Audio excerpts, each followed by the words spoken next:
Hi, folks. So we'll be making our first C program in the sequence of videos. And as you see, I am on a Unix, a Linux console, Ubuntu. And that is what we will be using in this sequence of lectures. And the compiler, C compiler we'll be using is GCC, C compiler as well as linker. GCC stands for GNU compiler collection, and if you see, what is this? Switch, okay. GCC. All right, I don't remember. Let's see. It's man page. So this is the GNU compiler collection. You can see its help over here. It's open source and it's there either by default on all Linux distributions, or you can get them easily. All right.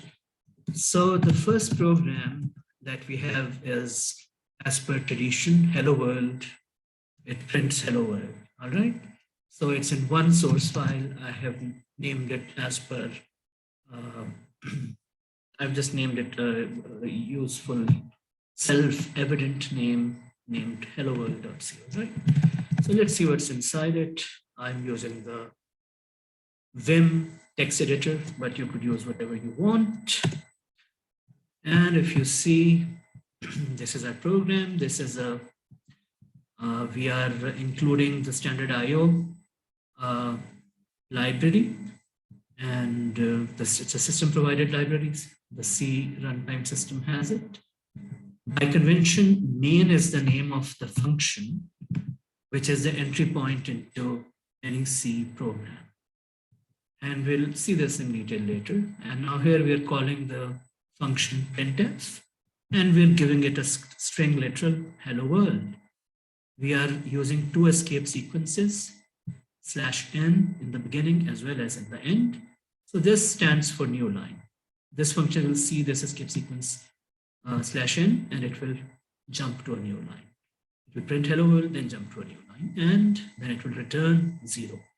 If you see, the return type of this function is integer, and 0 happens to be an integer. By the way, this is not the only style of main function that can be written in a C program, but we'll see all of that later. For now, let's go back. Let us compile it. All right, we run GCC -C, which tells us that we need to invoke the compiler and give it the name of the source file. In our case, it happens to be only one source file. Press enter, and if we see, the object file for it has been generated. The next step is to invoke the linker. So if we execute GCC, if we run GCC without the -C option and other options, it does invoke the linker. By the way, there are tons of options which we'll see later on. So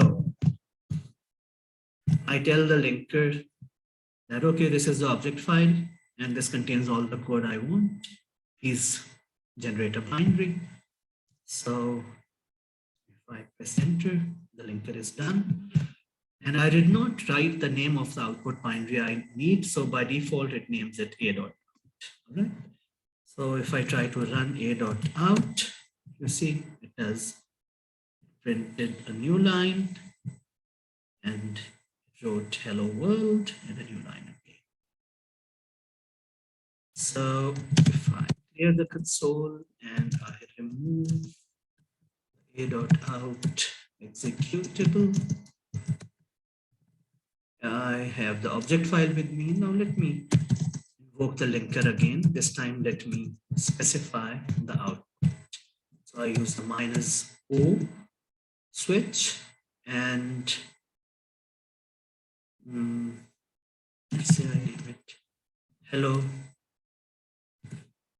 Right. So if I see the list, the name of the binary it has created, the linker, is hello. And run hello, see, it does its job. All right, so now interestingly, if we see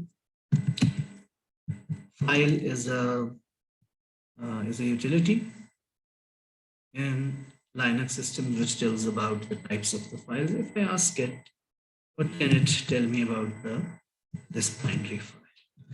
So it could analyze what it really is. All right, so let's see. This is an ELF 64-bit LSP shared object.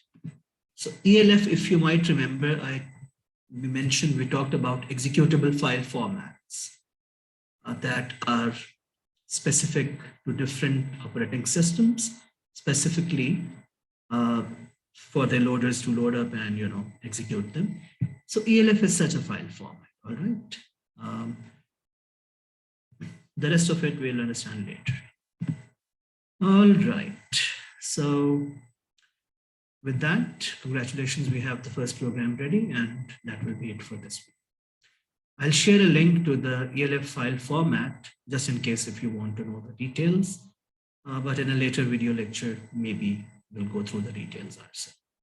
For the curious, I'll post the link in a comment.